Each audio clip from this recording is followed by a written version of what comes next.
Então, titularidade do poder constituinte originário, né?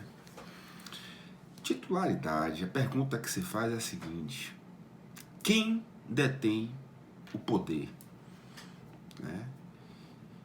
E o que é que decorre desse poder, né? Primeiro, vamos entender o que é que decorre desse poder, né? Desse poder, exatamente, decorre o quê? A elaboração de uma Constituição, a designação da estrutura organizacional de um Estado, decorre a inserção, né, do conteúdo que você pretende que esteja presente na ordem jurídica, na Constituição, tá? É o contorno normativo de um novo Estado. Tá? Isso, então, é o poder, né? Agora, se o poder é exatamente, né, essa força que vai determinar a estrutura de organização do Estado, a sua ordem jurídica, ou se vai estabelecer o conteúdo presente, né, nessa norma jurídica, nós temos que ter uma noção de que esse poder, certo? Ele já mudou de mãos, né, ao longo da história.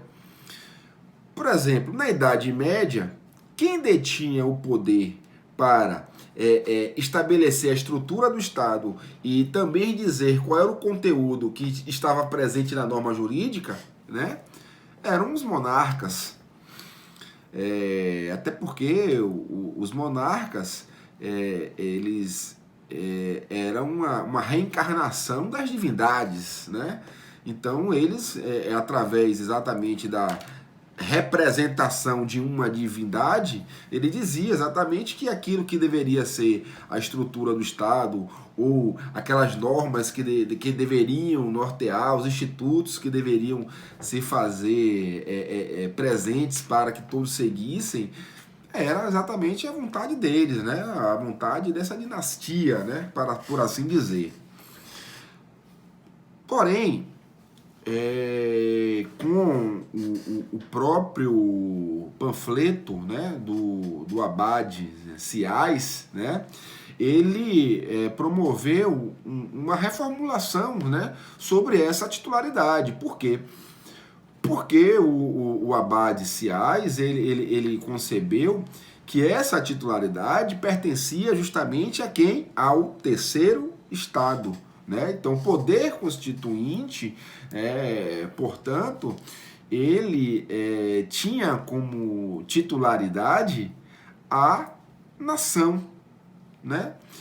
Ou seja, não estava tão somente nas mãos do alto clero, dos nobres, não, né? Pertenciam à nação. E nessa ideia de que não se resumia esse poder ao alto clero e aos nobres, entra como um personagem aí principal, né, a burguesia, né, porque a burguesia, como já tinha mencionado no começo da aula, tinha a necessidade de ter uma voz exatamente na formação do Estado, né, de ter uma participação política, né, de ser responsável exatamente por essa produção. E aí é que tem grande importância, né, a teoria, né, do poder originário do Abade Siais, porque ele, na verdade, fala que a nação, portanto, que é o terceiro Estado, ela tem exatamente que realizar o quê? Uma reivindicação política, né? Para fins de participação com sua voz na estrutura organizacional e no conteúdo dessa nova ordem jurídica que está por se estabelecer. Então, resumindo, a nação ela corresponde, né, coincide com o que é terceiro Estado, que é o legítimo titular do poder constituinte nessa missão que ele tem de elaboração da Constituição. E como eu tinha mencionado, a leitura moderna é de que o titular é o povo, né? O povo dentro de uma acepção jurídica, né? Povo diferente da nação. Tecnicamente, a acepção jurídica povo, ela é mais correta. Então, o poder constituinte tem como seu titular o poder do povo, né? E povo, nesse contexto aí, através exatamente da ideia do Peter Aberle, né? O povo, né, é o que? É o conjunto de forças políticas, sociais, culturais, são as forças culturais, políticas, sociais, exatamente que surgem e que têm voz. Né? Essas forças nós podemos identificar, por exemplo, com os partidos, com as associações, com personalidades que têm, na verdade, a oportunidade de ter exatamente suas ideias, né? Escutadas, discutidas e influência, né? Influentes exatamente na formação desse novo Estado. Né? Então, é importante que a gente tenha ideia de que o povo, né, tem essa capacidade, né, de influir, tanto nesse momento, que é o momento pré-constituinte, quanto exatamente no momento que está exatamente acontecendo, né, essa transformação de um poder originário, dando feição exatamente ao novo Estado, que é o momento exatamente do procedimento constituinte, né? Então, Canutilho faz alusão exatamente às forças políticas plurais, né? Que são as forças de propor, definir ideias, defender ideias, padrões de conduta sobre esse modelo organizativo, ok? Então vamos agora tratar do exercício ou formas de expressão do poder constituinte. Então, formas ou exercício do poder constituinte originário. O que é que a gente precisa primeiro ter em mente como dois vetores e que podem estabelecer um grau comparativo que vai servir exatamente para elucidar, inclusive, as próximas informações que eu vou passar, certo? Por um lado, existe o titular do poder constituinte originário, certo? De um outro lado, existe o exercente do poder constituinte originário. O que eu quero dizer com isso? Que nem sempre vai coincidir que o titular do poder constituinte originário, certo? Exerça exatamente este papel. Porque pode ser que o exercente seja um corpo diverso ao titular, que pode, na verdade, ser através de um representante, como no caso de uma Assembleia Constituinte, ou que nem sequer pode ser por um representante, quando houver uma situação de usurpação exatamente da titularidade do poder constituinte. Eu vou detalhar isso para vocês vão conseguir visualizar isso, né? Então, no primeiro momento, existe algo que praticamente seria impossível praticar nos dias de hoje, que seria a ideia, né, de um procedimento constituinte direto. O que seria isso? Um procedimento constituinte direto, né? Seria a aprovação, né, de um novo documento constitucional através da participação direta do seu titular, que seria o povo. Então, a gente teria que ter o quê? Uma votação direta, né, e participação direta do povo exatamente nesse momento. Então, isso só poderia ser feito através ou de um plebiscito ou através de um referendo. Então, esse modelo é praticamente um modelo difícil, né, de você conseguir conceber nos dias atuais. O modelo que é mais praticado nos dias de hoje, o modelo de Estado, é o modelo da democracia representativa, né? Então, o que acontece? Nessa democracia representativa, você, por um lado, tem um povo, que é o titular do poder constituinte originário, do outro lado, você tem o exercente, que é, na verdade, quem? A Assembleia Constituinte. Mas isso não quer dizer exatamente que você tenha afastado a participação do povo do processo e que, de certa maneira, a voz do povo, de uma certa forma, não tenha sido ouvida. Por quê? Porque o povo aceita o resultado desse produto que é elaborado pela Assembleia Constituinte, porque houve uma aceitação prévia do povo no momento em que o povo previamente, né, autorizou aqueles que vão compor a Assembleia Constituinte a deliberar e a elaborar esse novo documento constitucional.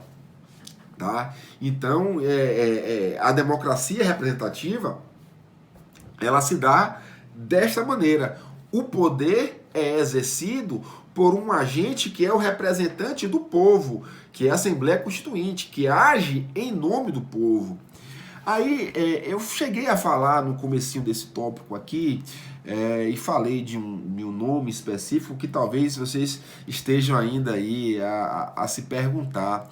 Eu falei, salvo o melhor juízo, de usurpar, né, o poder constituinte, ou usurpar a titularidade. O que seria isso, né? Usurpação do poder constituinte, né? A usurpação do poder constituinte originário, ela se afigura nas constituições que são outorgadas, tá? Então, a Constituição outorgada é aquela que se perfaz exatamente ou por um indivíduo que já é o monarca, que já exerceu o poder, ou por um grupo que cria uma circunstância de ruptura, né? Então, o que acontece? Mesmo, né, se tratando de uma Constituição outorgada, em que houve esta usurpação do poder constituinte, deixe-se claro e registrado que esta Constituição, ainda que outorgada, ela tem força normativa, ela terá reconhecimento de valor normativo, né? Porque ela de certa forma, ela traz uma conformação de ordenamento jurídico, de ordem jurídica, né? Então, mesmo que ela tenha sido concebida desta forma, né, de uma maneira inadequada, e que o aspecto político ali presente seja, de certa maneira, temerário, porque foi sem participação popular, tá? É importante que a gente reconheça esse valor normativo quando há uma dissociação, né, da elaboração desse documento constitucional por alguém ou por um grupo que não coincida com a titularidade do poder constituinte originário, certo? E aí vamos tratar agora de um tema interessante, que é também exatamente uma classificação que se tem do poder constituinte originário quanto ao seu exercício, tá? O que eu quero dizer com isso, né? O poder constituinte originário, ele pode, na verdade, ter um exercício considerado democrático indireto ou um exercício autocrático, certo? O exercício democrático indireto, né, é aquele que pelo qual o povo escolhe os seus representantes e esses representantes vão exatamente cumprir o papel de elaboração do novo documento constitucional que, por sua vez, vai inaugurar uma nova ordem jurídica, né? Então, esse movimento, essa participação do povo de uma maneira indireta, ela coincide, inclusive, com o movimento do constitucionalismo moderno, né? Então, isso se inaugurou com a Constituição americana, né, de 1787, com a Constituição francesa de 1789. E nós temos no Brasil, né, esse modelo presente em 4 documentos constitucionais que tivemos, né? Então nós temos o documento constitucional de 1889, 91, nós temos o documento constitucional de 1934, de 1946 e nosso atual documento constitucional, que é exatamente o que? Um exercício democrático indireto, que foi feito exatamente por Assembleia Constituinte, que é a nossa Constituição querida, né, de 88, certo? Então, é importante a gente ter essa noção sobre o exercício democrático indireto. Sobre o exercício autocrático, né, é preciso que se saiba que, se por um lado nós temos o poder constituinte originário, por outro lado, que não existe, na verdade, o que? Esta representação do povo, né? Então ele, na verdade, se manifesta através da outorga, né? Que é a outorga de um indivíduo, de um soberano, de um monarca, de um grupo, né? Que é exatamente um poder que é exercido sem a participação popular, que é o chamado poder constituinte, né? Usurpado, né? Então, no Brasil, inclusive, nós temos todos os outros documentos constitucionais, que não aqueles que eu mencionei agora, do exercício democrático indireto, são formas de exercício autocrático. A própria Constituição de 1824, a própria Constituição de 1937, a própria Constituição de 1967 e a Constituição, que juntamente com a emenda constitucional, né, no ano de 69, né? Então, o que acontece? O titular do poder constituinte não coincide, né, não tem identidade com quem de fato exerceu exatamente o papel do poder constituinte originário. Muito embora é interessante que, como o povo é titular do poder constituinte originário e ele não se exerceu por via do exercício indireto, o povo, nesse caso titular, ele fica, na verdade, em um estado de latência, né, de hibernação. Que seria isso? Latência, hibernação. Ele fica, o povo, que é o titular, aguardando um novo momento constituinte. Sim, por quê? Porque se o poder constituinte ele é permanente dentro dessa perspectiva que eu estou falando aqui da maneira autocrática, né? Esse poder constituinte ele não vai se esgotar com a elaboração da Constituição. Quem se esgota com a elaboração da Constituição é exatamente o agente, né, que exerceu o poder constituinte, mas não efetivamente o titular, tá? Então o que é preciso que a gente entenda, né? Que o titular, não sendo o exercente, ele tem uma consequência, né? Qual seria, portanto, essa consequência, né? A consequência do titular não ser o exercente do poder constituinte é de que o poder constituinte, desta maneira, seria permanente. Aí você vai me perguntar, ora, por que o poder constituinte seria permanente? Por quê? Porque o seu titular estaria em uma situação de latência, né? De hibernação, esperando a oportunidade de um novo momento constituinte para a elaboração de um novo documento constitucional. Sim, porque o poder constituinte, nesse caso, de se ter uma usurpação, ele não se esgota com a elaboração.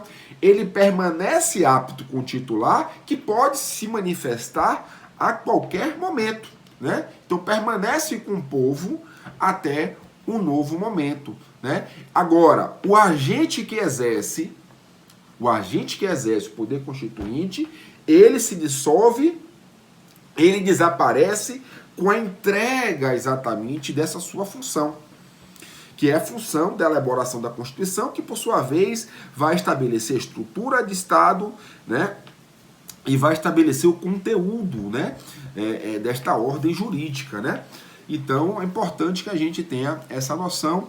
E vamos agora falar exatamente da Constituição de 88 enquanto um poder originário ou um poder de reforma, que é um tema que já teve maiores discussões, mas que hoje exatamente praticamente já é pacificado. E eu vou dizer por que é pacificado.